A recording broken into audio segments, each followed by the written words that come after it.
Well, welcome everybody to week 3 of our January online program for the alumni of the Sunshine Coast Health Center here in Powell River, British Columbia. And this month our theme is relationships. And we've just been throwing out a bunch of research for the last couple of weeks to help you get a feel for just how important relationships are. Here's some more research for you. Okay, we've discovered if we ask people to give us their most satisfying moment for the last week, it's almost inevitable.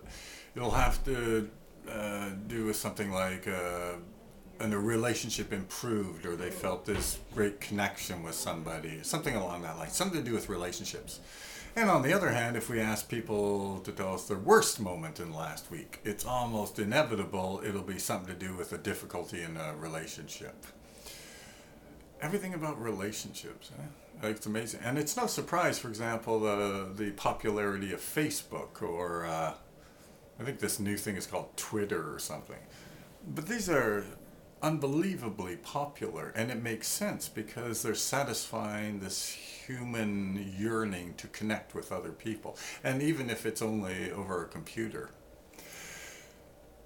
I was reading a psychology book the other day by famous psychologist David Myers, and he was talking about Desmond Tutu, and Desmond Tutu from South Africa, and Tutu was talking about this attitude that people bring towards life when they're feeling good, when they're healthy, when their well-being is being satisfied. And he talks about this South African word, which I'm not even going to try to pronounce, but he defines it as who I am as a person, my humanity is interwoven with your humanity. Again, it's all this connection business. And even we've talked about before in the online program the idea that probably the most common element in everything that we call mental disorder, mental illness, is this idea that the person disconnects from others and this person goes into himself or herself, right?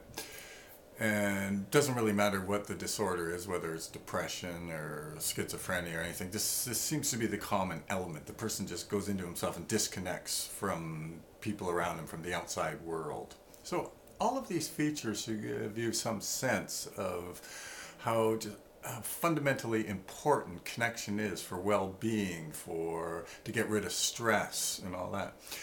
And in fact,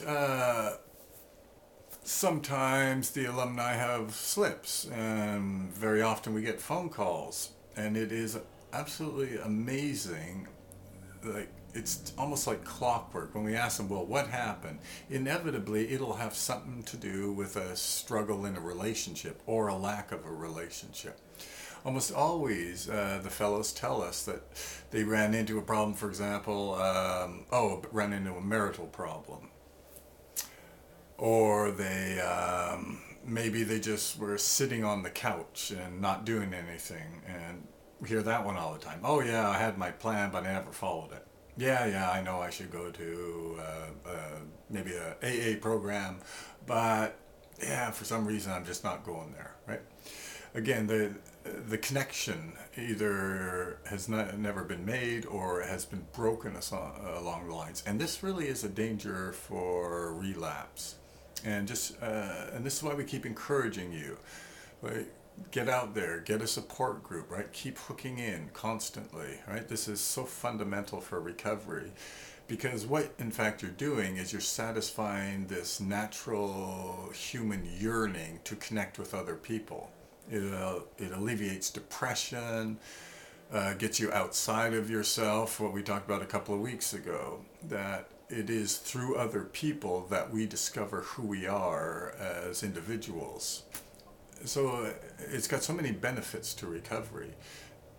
And if you don't do that, of course, you're behind the eight ball. You're going to be struggling all the time. So again, just to encourage you to get out there, meet people, and do all that good stuff, and all in as an aid to you to go on and live a fantastic life.